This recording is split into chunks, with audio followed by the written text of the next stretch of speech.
날씨도 정말 끔찍하게 덥습니다. 몸이 상처가 나는 것 같아요. 너무 지쳐서 11시간, 10시간 이렇게 자기도 합니다. 날씨만 더운 것이 아니라 사실은 지난 몇 달 동안 대한민국은 엄청난 고통과 아픔과 분열과 상처, 그런 현상을 경험하면서 지내왔습니다. 국가적으로 여러 가지 어려운 것도 많이 있어서 그것이 또 개인에게도 영향을 미쳐서 우리도 모르는 사이에 마음에 고통과 상처와 아픔이 많이 남아있는 것 같습니다. 사실 이럴 때일수록 우리 믿는 사람들이 좌로나 우로나 치우치지 말고 중심을 잡고 하나님의 치유를 선포해야 됩니다. 그리고 다른 사람들의 그 아픈 마음과 상처를 치유해주는 그러한 존재로, 그런 존재 아닙니까? 복음을 믿은 자로 그렇게 또 역할을 하며 살아가야 됩니다. 그런데 그렇게 치유하기 위해서는 먼저 우리가 치유를 경험해야 됩니다. 우리의 컴플렉스와 지난 상처와 아픔과 고통을 치유하시는 예수님을 우리가 경험해야 됩니다. 그렇다면 어떻게 하면 진정 우리를 치유하시는 그 예수님의 치유를 경험할 수 있을까요? 오늘은 이 질문과 관련해서 본문 말씀을 통하여 주님의 음성 듣기를 소원합니다. 본문의 배경을 보자면 세리였던 레위가 예수님의 부름을 받습니다. 이 레위는 마태복음을 쓴 마태라고 보통 이렇게 알려져 있죠. 세리라는 것은 그 당시에 악명 높은 사람이었는데 세관에서 세무 업무를 보고 있었는데 예수님께서 세리를 부르십니다. 나를 따라 오너라 했을 때에 이 레위가 망설이지 않고 모든 것을 버려두고 주님을 쫓습니다. 결단의 표시죠. 모든 것을 버려두고. 그러고 나서 너무 기뻤어요. 자기 같은 정말 사람들에게 손가락질 받는 그런 세리를, 죄인 중에 죄인이라고 사람들이 치부하고 저 인간하고 손가락질하던 자기를 예수님이 불러주셨기 때문에 너무 기뻤어요. 너무 감사했어요. 그래서 감사의 표현으로 자기 집에서 큰 잔치를 베풉니다. 너무나 기뻤던 것이죠. 그런데 이 식탁의 교제에는 엄청난 비밀이 숨어 있습니다. 그 당시에 식사를 같이 한다는 것은 엄청난 의미가 있었어요. 이런 겁니다. 제가 만약에 누구에게 같이 밥 먹자 하면 그건 무슨 표현인 거 아니? 너는 내 친구야. 그런데 어떤 사람을 부르지 않아요. 그럼 뭐라는 표현이에요? 너는 내 친구가 아니야. 또한 가는 사람도 마찬가지입니다. 가는 사람, 식탁에 오라고, 식탁 교제에 오라고, 밥 먹으러 오라고 얘기했는데 가는 사람은 맞아, 나는 네 친구야 하고 표현하는 거예요. 오라 그랬는데 가지 않으면 무슨 의미예요? 내가 왜 네 친구야? 이런 의미입니다. 그런 배경에서 볼 때 예수님께서 이 세리, 죄인 중에 죄인이라고 치부하는 이 세리가 베푸는, 그리고 세리의 그 친구들, 동료들이 많이 있는 그 잔치에 참석하셨던 것은, 그것은 무슨 의미인고 하니 이렇게 말씀하시는 거예요. 나는 이 죄인들의 친구야. 말보다 훨씬 더 웅변적이고 강한 그러한 행동이었던 것이죠. 그렇기 때문에 바리새인들이 그것을 보고서 불평을 한 겁니다. 그래야 이해가 되죠, 그죠? 바리새인들이 왜 불평했냐? 그러니까 불평한 거예요. 밥 먹는 게 뭐가 문제가 되겠어요? 근데 뭐라고 말하는 거예요? 나는 죄인들의 친구라니까. 이렇기 때문에 불평을 한 겁니다. 이 불평에 대해서 예수님이 대답하세요. 그것이 오늘 본문 말씀 31절, 32절 말씀입니다. 오늘의 중심 말씀인데요. 한번 읽어보도록 하겠습니다. 시작. 예수께서 대답하여 이르시되 건강한 자에게는 의사가 쓸데없고 병든 자에게라야 쓸데가 있나니 내가 의인을 부르러 온 것이 아니요 죄인을 불러 회개시키러 왔노라. 아멘. 예수님이 자신을 뭐라고 얘기하세요? 의사라고 얘기하세요. 이것도 특별한 의미가 있습니다. 단순히 예수님이 고쳐줄 그런 의미가 아니에요. 구약적 배경이 있는데 구약에서 여호와 샬롬, 여호와 니시 이런 거 많이 있잖아요. 그죠? 그 중에 하나가 무엇입니까? 여호와 라파. 기억나시죠? 여호와 라파. 치료자 예수, 치료자 여호와, 치료자 하나님이란 뜻이에요. 이게 무슨 의미가 있냐면 하나님이 단순히 치료하는 분이다. 요걸 넘어섭니다. 어떤 의미인가요? 진정한 치료자는 하나님이다. 그 의미예요. 여호와 라파. 한번 따라해 볼까요? 여호와 라파. 여호와 라파. 그 뜻은 단순히 하나님이 치료하신다는 의미가 아니에요. 그 이상이에요. 하나님만이 진정한 치료자라는 것이에요. 그런데 예수님이 뭐라고 얘기하세요? 내가 바로 치료자, 의사야 라고 말씀하세요. 무슨 말이에요? 내가 진정한 치료자야. 따라서 나는 하나님과 동등한, 동일한 그런 신적 존재야 라고 선포하신 겁니다. 그래서 오늘 설교 제목이 무엇입니까? 예슈아 라파예요. 예슈아는 뭡니까? 예수아는 그 예수스, 원래 히브리 예수라는 말의 히브리식 발음이에요. 그래서 예슈아가 예수라는 뜻이에요. 그래서 예슈아 라파라는 것은 예수님 치료자시다. 치료자이신 예수님, 그런 뜻입니다. 예슈아 라파입니다. 그럼 의미를 알았으니까 한번 따라해 볼까요? 예슈아 라파. 예슈아 라파. 우리 옆 사람하고 한번 인사하는 의미에서 치료자 예수님을 소개하고 치료해 주십니다 하는 마음을 담아서 한번 인사해 볼까요? 덥고 힘드셨을 텐데 예슈아 라파.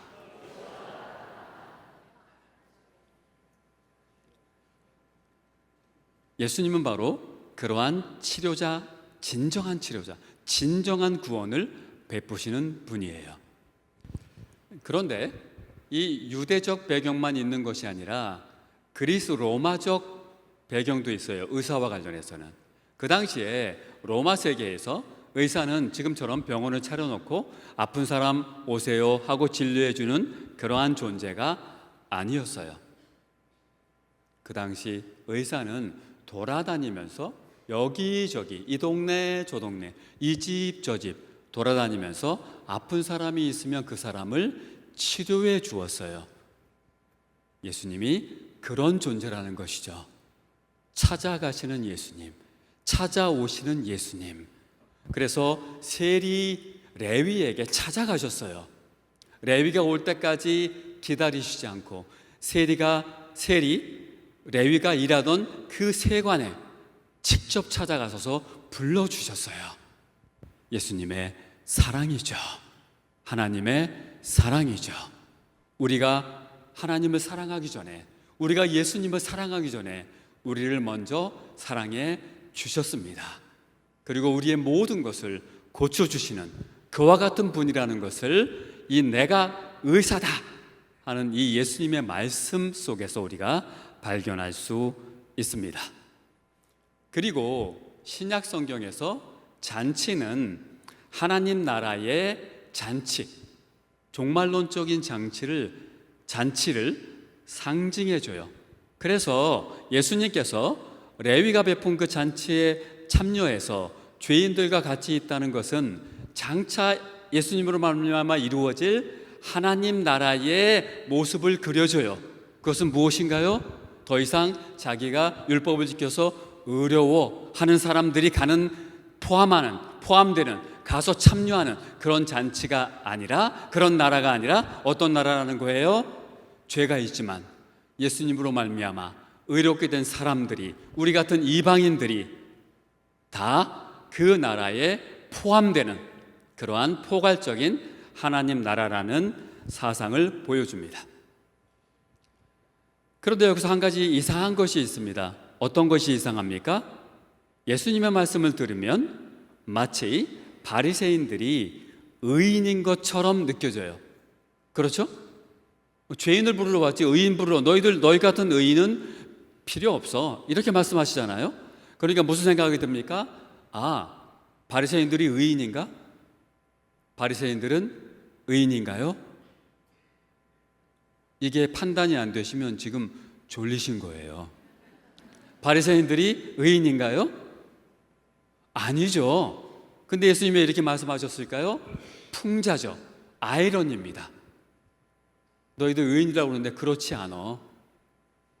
바리새인들의 문제는 무엇이었습니까? 바리새인들은 왜 그렇게 세리들과 같이 예수님의 그 놀라운 복음을 받아들이지 못했던 것일까요? 왜 그랬을까요? 예수님이 누구신지 몰랐기 때문이에요. 예수님이 누군지 몰라요. 진정한 의인인지 진정한 의사인지 몰라요. 그러니까 예수님을 인정하지 않아요. 자기 자신의 모습도 볼 수 없어요. 예수님이 누군 줄 진정으로 알게 되면 어떤 일이 발생하나요? 여러분들 다 경험해 보셨을 것 같은데, 예수님을 만났을 때, 예수님이 누구신 줄 알았을 때 어떠한 반응이 일어나던가요? 아까 우리 예배 순서에 자신의 죄를 성령이 비춰주시는 것을 따라, 깨닫게 해주시는 것을 따라 그렇게 고백한다고 얘기했죠. 그런 일이 있었죠. 그죠? 그게 언제 가능합니까? 예수님이 누구신지 진정으로 알았을 때 가능하죠. 오늘 읽은 누가복음 5장 본문 말씀 이전에 5장 초반부에 뭐가 나오는가 하면 여러분들이 잘 아시는 베드로를 부르시는 사건이 나와요. 제자로 부르시는 사건이죠. 예수님께서 뭐라고 말씀하십니까? 깊은 데로 가서 그물을 던져라. 그물을 던졌어요. 어떤 일이 일어났습니까? 그물이 찢어질 정도로 고기를 잡았어요. 그 다음에 배가 가라앉을 지경이 되도록 그렇게 고기를 많이 잡았습니다. 이게 어떤 의미일까요? 잘 들어보세요, 여러분들. 그 시간에 고기가 잡힐 수 없어요. 잡아도 조그만 잔챙이들만 잡을 수 있어요. 그런데 엄청나게 잡았어요. 배가 가라앉도록, 그물이 찢어지도록. 그걸 뭘 나타내 줍니까? 예수님이 누구라는 걸 나타내 줘요? 예수님이 하나님이라는 걸 나타내 줘요. 예수님이 고기를 그곳에 갖다 놓으신 거예요. 고기를 갖다 놓을 수 있는 건 누구만 할 수 있어요? 하나님만 할 수 있어요. 베드로가 예수님이 누군 줄 알았어요. 그때 어떻게 반응합니까? 할렐루야, 수지 맞았네, 땡 잡았어. 그렇게 안 합니다. 예수님이 하나님이심을 제대로 모르며 그렇게 반응했겠지만 제대로 알았기 때문에 뭐라고 반응합니까? 주님, 저는 죄인입니다. 저를 떠나소서.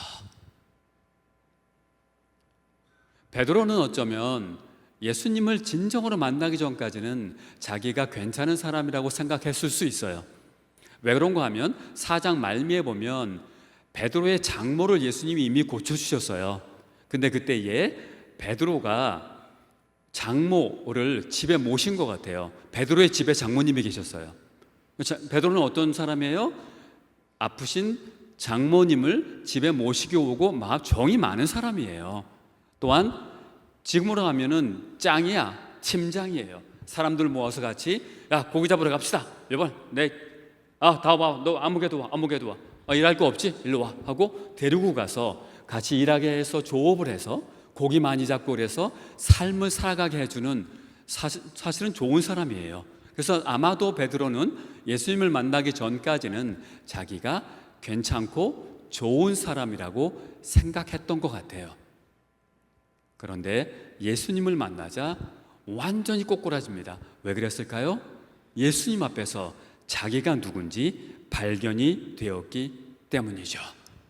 그래서 베드로는 치유를 받고 구원을 받고 제자로 부르심을 받아요. 그런데 바리새인들은 여전히 예수님이 누군지 몰라요. 알긴 알죠. 눈앞에 있으니까. 나사렛 출신, 목수의 아들, 사람들이 따라다녀, 선지자라고 해, 기적도 좀 행하긴 해. 알긴 알아요. 눈뜬 장님이죠. 진짜 예수님이 누군지는 몰라요. 그러니까 뭘 얘기합니까? 금식 논쟁을 벌이죠. 금식 논쟁은 다른 말로 하면 이런 겁니다. 다른 말로 하면 우리는 병들지 않았어. 너는 병들었어. 죄인들과 먹고 있잖아. 이 선언이에요. 금식하기 때문에 나 금식하는데 내가 왜 병들었어? 이 얘기를 하고 있는 거죠. 타짜라는 영화가 있죠, 그죠? 아시죠, 여러분들? 예, 아시면 이렇게 끄덕끄덕. 예, 끄덕끄덕 하는 것도 힘드시죠? 날씨가 워낙 더워서 그렇습니다. 타짜라는 영화에 보면 유명한 명대사가 있죠. 뭡니까? 나 이대 나온 여자야. 제일 무서운 여자죠. 바리새인들이 그 말을 하고 있는 거예요. 나 금식하는 사람이야. 이 예수라는 나사렛 나부랭이. 나 금식하는 사람이야. 왜 이런 반응을 보일까요? 예수님이 누군지를 모르니까. 예수님이 누구예요? 금식을 왜 합니까? 금식을 한다는 것은 음식을 끊는다는 거잖아요. 소망이 없다는 것이에요. 소망이 없고 누구에게만 있어요? 하나님께만 있다는 그 표현이에요. 그런데 그 모든 소망을 완성하신 분이 누구예요? 예수님이에요. 근데 그 앞에서 폼 잡고 있는 거죠. 포크레인 앞에서 삽질하고 있는 거죠. 나 금식하는 사람이야. 예수님께서 답답하셔서 비유를 통해 또한 말씀을 이어가십니다. 그 비유는 36절에서 38절에 나옵니다. 이 비유는 한번 같이 볼까요? 36절에서 38절 시작. 또 비유하여 이르시되 새 옷에서 한 조각을 찢어 낡은 옷에 붙이는 자가 없나니 만일 그렇게 하면 새 옷을 찢을 뿐이요 또 새 옷에서 찢은 조각이 낡은 것에 어울리지 아니하리라. 새 포도주를 낡은 가죽부대에 넣는 자가 없나니 만일 그렇게 하면 새 포도주가 부대를 터뜨려 포도주가 쏟아지고 부대도 못 쓰게 되리라. 새 포도주는 새 부대에 넣어야 할 것이니라. 아멘. 새 옷과 낡은 옷의 비유에 있어서 핵심은 이겁니다. 새 옷에 조각을 떼어서 낡은 옷에 붙이는 사람은 왜 그렇게 할까요? 단 한 가지입니다. 새 옷이 얼마나 소중하고 비싸고 귀한 것인지 모르기 때문에 그래요. 비유를 하면 그렇습니다. 모피, 2천만 원짜리 모피가 있어요. 누가 선물해 줬어요. 2천만 원짜리. 좋을 것 같죠? 별로 이렇게 놀라지 않으시네요. 다 2천만 원, 3천만 원짜리 옷이 있으신가 봐요. 예, 2천만 원, 2천만 원짜리 모피가 들어왔어요. 엄청나게 귀한 거죠. 근데 내가 원래 입던 낡은 모조 털옷이 있어요. 모조 털옷에서 털이 좀 떨어졌네? 그렇다고 해서 모피를 떼다가 붙일 사람 여기 있으세요? 없으시죠? 정신 나갔네 이렇게 생각하시죠? 맞습니다. 그게 요지입니다. 무슨 말이에요? 잘 들어보세요. 예수님이 십자가에서 이루신 그 복음은 유대교 가르침, 그런 허접한 거 거기다가 여기 유대인들이 좋네 이거 예수의 가르침이 좋은 게 있네 일로 와 떼다가 붙이는 그런 하찮은 가치를 가진 그런 복음이 아니에요. 완전히 사람을 변화시키고 기존의 유대교를 뒤집어 엎어서 새롭게 혁명적으로 바꾸어주는 그러한 복음이에요. 나를 변화시키고 가정을 변화시키고 사회를 변화시키고 국가를 변화시키고 교회를 변화시키는 그런 능력을 가진 그러한 복음이에요. 그 복음의 가치를 모르게 되면 우리도 모르는 사이에 이 복음에서 좋은 것을 떼어서 무엇인가 헌옷에 붙이려는 그런 시도를 할 수 있다는 거죠. 설명드리자면 이렇습니다. 어떤 겁니까? 예수를 믿지만 교회에 나오지만 봉사도 하지만 말씀도 저같이 전하지만 복음을 따라 살지 않아요. 복음의 가치관을 따라 살지 않아요. 그렇게 살지 않고 내 방식대로 살아요. 내 철학을 따라 살아요. 때때로 이상한 정치 이념을 따라 살아요. 거기에 함몰되어 있어요. 가짜 뉴스에 놀아나요. 그러면서 거기다가 주일날 와서 복음에서 이거 좋은 거 있네. 복음때에다가 갖다 붙이는 거예요.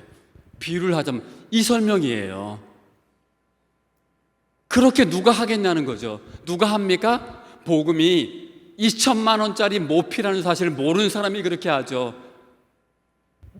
예수님이 얼마나 슬퍼하실까요? 십자가에서 모든 것을 다 던져서 이루어 놓으신 그 놀라운 혁명적인 너무나 고귀한 그 복음을 허접한 것으로 알고 저기 버려버리고 내 철학을 따라 내 인생에 생각하는 그 지혜를 따라 살아가면서 주일날 와서 그냥 여기 됐네 이렇게 하고 한번 회개하고 가서 그 다음에는 내 마음대로 산다면 예수님이 얼마나 슬퍼하실까요? 그러한 잘못을 바리새인들이 저지르고 있었던 것이죠. 포도주도 마찬가지입니다. 1년 내내 포도를 잘 키웠어요. 벌레도 잡고 병충해 다 없애주고 최대한 농약도 안 쓰고 잘 키웠어요. 너무나 먹음직스럽게 포도가 열렸어요. 그리고 잘 정성스럽게 땄어요. 잘 씻었어요. 그래서 포도주를 딱 담그려고 하는데 그때의 낡은 부대에 담을 사람 있으십니까? 없을 거예요. 왜요? 너무나 포도주가 소중하기 때문이죠. 소중한 걸 알기 때문이에요. 그리고 그렇게 담근 포도주는 엄청난 효과가 있다는 것을 알고 있었기 때문이죠. 그 당시에는 잘 들어보세요, 여러분들. 포도주가 단순히 기분 좋게 하기 위해서 잔치에서 영을 돋구기 위해서 먹는 그런 것이 아니었어요. 건강을 위해서 먹었고요. 지금도 건강을 위해서 먹으라는 얘기가 있긴 하죠. 한 걸음 더 나가요. 건강을 위해 건강에 좋으니까 먹어라. 그 정도가 아니었고요. 그 당시에는 잘 들으세요. 그 당시에는 병을 치유하는 그러한 효과도 있다고 믿었어요. 그래서 병을 치유하기 위해서까지 포도주를 마셨어요. 기억나실지 모르겠지만 사도 바울이 디모데에게 네 위장병을 위해서 포도주를 약간 써라 이렇게 얘기하죠. 그죠? 기억나십니까? 포도주가 치유하는 그러한 효능까지 지니고 있었습니다. 복음이 그런 거예요. 우리를 고쳐주는, 우리를 낫게 하시는, 우리를 치유해 주시는 그러한 능력이 있는 복음이에요. 예수님의 복음이에요. 그런데 바리새인들은 자기들의 유대교 전통, 유대교의 가르침 거기에 좋은 거 있네 하고 갖다 붙이고 그래서 좀 쓰려고 하고 이런 걸 생각했다는 것이죠. 복음의 진정한 혁명적인 우리를 변화시키는 혁신적인 우리를 완전히 새롭게 하는 그러한 역할을 이해하지 못했던 것이에요. 얼마나 예수님께서 답답하셨겠습니까? 바리새인들은 외적인 율법의 요구만 지키면 그렇게 되면 거룩해진다고 생각했어요. 그러면 끝이라고 생각했어요. 완전하다고 생각했어요. 그래서 사도 바울이 뭐라고 얘기합니까? 자기가 율법이 있어서 완전했다. 그런 과장이 아닙니다. 바리새인이었던 바울은 율법의 모든 그 규범들을 지켰을 거예요. 다 잊어버린 게 하나 있죠. 뭡니까? 하나님이 율법을 주신 목적이 무엇인가요? 내적 거룩함이죠. 거룩함. 여러분들 거룩함이 왜 중요합니까? 거룩해야 우리 마음에 내적 거룩이 있어야 누가 거주하세요? 하나님이 거주하세요. 성령님이 거주하세요. 성령님이 거주하셔서 우리에게 능력을 주세요. 그래서 주님의 뜻대로 살 수 있게 해주세요. 이게 주님이 가지고 오신 복음의 그 숙성된 포도주와 같은 파이니스트 와인과 같은 복음의 능력이었던 것이죠. 그런데 그러한 것을 이 유대교 지도자들은 깨달아 알지를 못합니다. 그러니까 계속해서 헛발질을 해대는 것이죠. 여러분들 사람에게 뭐가 있습니까? 사람에게 뭐가 있냐 하면 권태라는 게 있어요. 동물하고 다른 점 중에 하나입니다. 지루하게 느껴집니다. 그렇게 되어서 이 복음도 마찬가지예요. 뭔가 새로운 걸 원해요. 사람들이 왜 이단에 빠지는 줄 아세요? 새로운 걸 원해요. 새로운 걸 원합니다. 새 복음 없나? 이단에 빠집니다. 그런데 우리가 가지고 있는 복음은 어떤 복음인가요? 우리가 가지고 있는 복음은 진정한 진액. 요새 발효액 같은 거 아주 좋은 거 많지 않습니까? 블루베리도 그렇고 정말 숙성이 잘 된 그러한 발효액과 같은, 그래서 우리의 몸을 건강하게 해주고 치료해주는 그러한 것이 바로 이 예수님의 복음이에요. 그런데 왜 그것을 포기할까요? 그 가치를 경험하지 못하기 때문이죠. 그 복음의 능력을 삶 속에서 느끼지 못하기 때문입니다. 삶 속에서 나를 변화시키고 나를 살게 하고 나를 일으켜주고 넘어져 있는데 일으켜 세워주고 상처 중에 있는데 와서 싸매주고 아픔을 이기게 하고 고통을 극복하게 하고 좌절을 이겨내게 하는 그 복음의 능력을 경험하지 못하기 때문이에요. 그러기 때문에 딴 거를 찾습니다. 39절 오늘 본문 말씀의 결론입니다. 39절 다 같이 읽겠습니다. 시작. 묵은 포도주를 마시고 새 것을 원하는 자가 없나니 이는 묵은 것이 좋다 함이니라. 네, 이거예요. 관성의 법칙인데, 관성의 법칙. 그냥 하던 대로 하고 싶어 하는 거죠. 이 당시에 바리새인들은 뭐라고 생각했습니까? 율법대로 하는 대로 하면 돼. 자기들의 전통을 따라 살면 된다고 생각했어요. 근데 예수님이 뭐라고 얘기하세요? 그렇게 하면 안 된다고 말씀하세요. 새로운 것에 잘 적응하기 사실 어렵습니다. 근데 그럼에도 불구하고 예수님이 가져오신 그 복음은 새로운 바람을 일으키는 복음이었어요. 그것은 무엇입니까? 아까 얘기한 대로 하나님이 원래 구약의 율법을 통해 하시고자 했던 내적 거룩을 이루게 하시는 그러한 새로운 바람이었어요. 그런데 그렇게 되고 보니까 어떻게 됩니까? 예수님이 말씀하신 복음은 새로운 포도주가 아니라 사실은 원래 하나님이 주시고자 했던 그야말로 숙성된 파이니스트 최고의 그러한 포도주인 거예요. 예수님이 이렇게 역설적으로 말씀하시는 겁니다. 내가 이룰 복음은 이러한 것이다. 이제 말씀을 맺겠습니다. 여러분들 이렇게 신앙생활 하시면서 오늘 주의전에 나오셨습니다. 여러분들 마음속에 복음으로 말미암는 거룩함이 그렇게 생성되기를 주님의 이름으로 축원합니다. 예수님의 복음은 허접한 복음이 아닙니다. 우리를 치료해 주는 복음입니다. 우리를 새롭게 하시는 복음입니다. 날마다 새롭게 하십니다. 날마다 새롭게 하는 게 왜 필요합니까? 왜 예배 시간에 이렇게 저희가 죄를 고백해야 됩니까? 구원을 받았지만 여전히 죄악된 본성을 가진 육체 가운데 살기 때문이에요. 그래서 옆에 있는 가족 때문에 상처받고, 친구 때문에 상처받고, 세상에서 상처받고, 날씨가 너무 더워서 또 상처받고, 짜증나다 보니까 얘기하다 보니까 상처받고, 또 실패하기도 해요. 그래서 고통이 생기기도 해요. 또 아픔이 생겨요. 그때 우리에게 필요한 것이 무엇입니까? 복음인 줄 믿습니다. 예수님의 복음이 다시 우리를 새롭게 하시고 치유해 주셔서 다시 강건하게 만들어 주실 줄 믿습니다. 우리 박명배 목사님 말씀을 준비하기 위해서 혼신의 힘을 다하시고 기도하시면서 준비하십니다. 우리 부모 목사님들도 마찬가지세요. 주님 앞에서 주의 종으로서 말씀을 사모하고 그 정말 최상의 포도주와 같은 말씀을 잘 길어내서 여러분들에게 강단에서 매주 또는 다른 날에 그렇게 선포해 주십니다. 그 말씀을 통하여 여러분들이 그 복음을 통하여 회복하고 치유받고 그러한 은혜를 체험하신 여러분 되시길 주님의 이름으로 축원합니다.